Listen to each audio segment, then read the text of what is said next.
that you saw there, Ashley? I think that the Lammens one's good. The Raya one is impressive. I think just the agility and the reaction time. And the goalkeepers practice that a lot in training, and the situation doesn't actually arise that much. But he responded really well for that one. Yeah, OK. Well, we want to talk about Lammens, actually, because what have you made of his performances so far this season? Pretty impressive? Yeah, really good. And I think the biggest compliment that I can give to him, coming in after Onana, is that we haven't spoken that much about him, which is really good as a goalkeeper. Yeah. You don't want to be, if you're getting spoken about majority of the time, it's probably because you've made a mistake. And actually, he made some, that big save last night.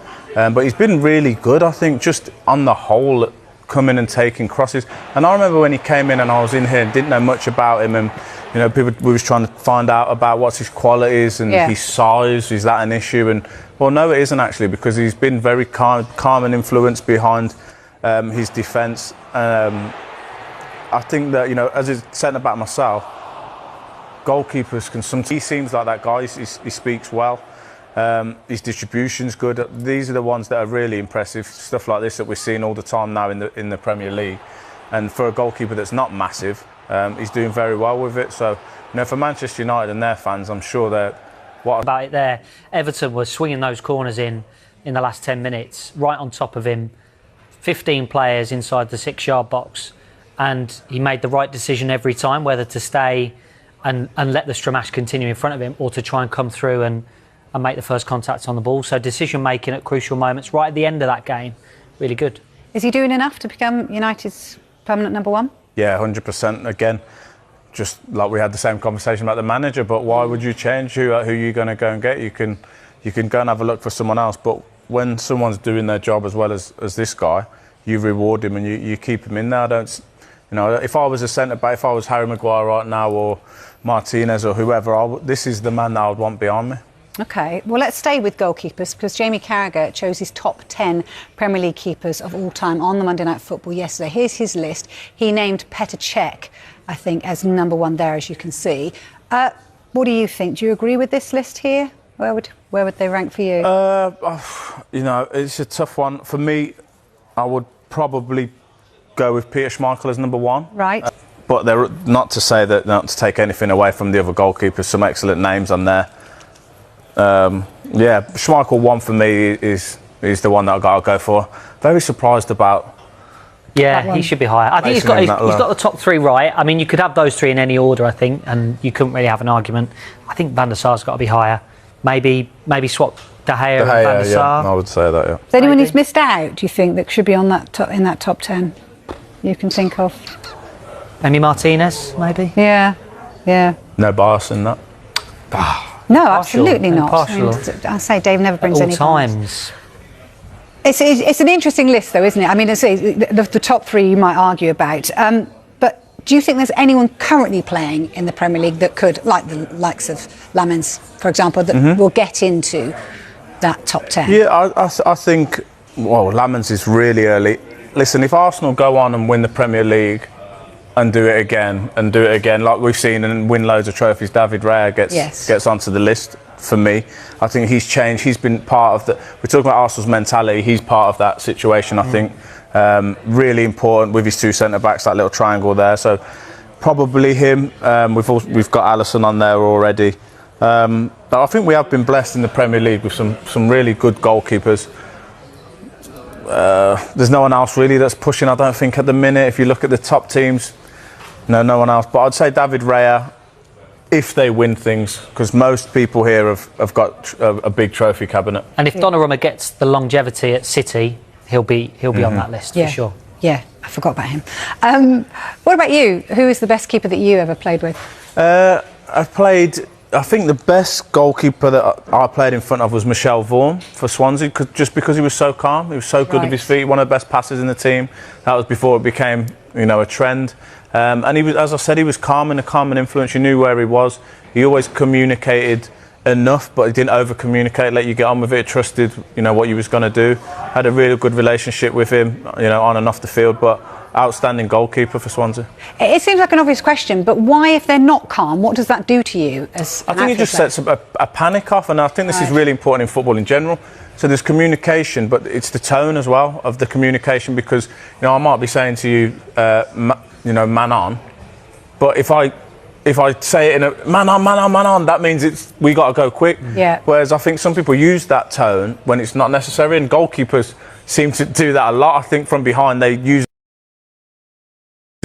a tone of communication that sets off a bit of a panic, and that goes throughout the defence. And you also get the goalkeeper that moans when he saves a shot, which really annoys me, because you want to name and shame, because now's your chance. No, like there's a few probably, but I see it all the time, and I'm like, well, that would just be like a defender winning a header and celebrating it, or sorry, a moaning at his striker. But you're gonna have to save some shots. I don't like those ones. They get you back up a little bit, but the calm goalkeepers for me are the best ones to play in front of. Yeah, and the calm presenters, of course.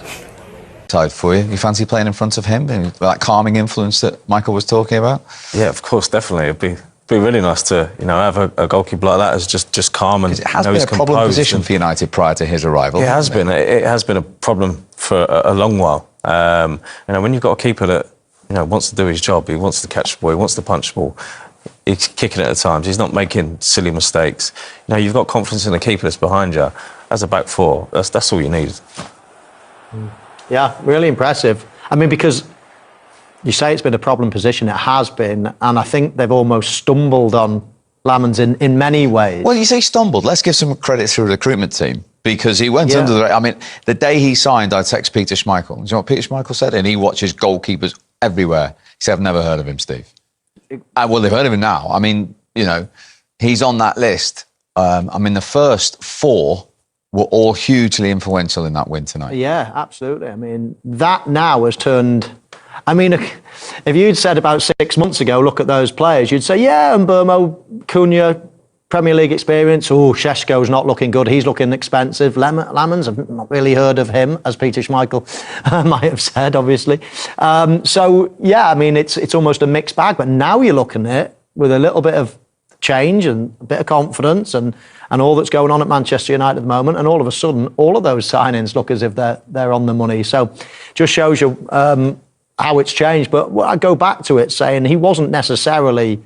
He was probably bought for the future and to see if he can develop and all the rest of it. He was almost thrown in because not really happy with what's going on in the first, in that position. So, and I don't think he came in with everybody thinking, yes, this is the new kid on the block. This fella's going to be brilliant. It was like, we're going to have to give him a go. We're not really happy with what we are at the moment.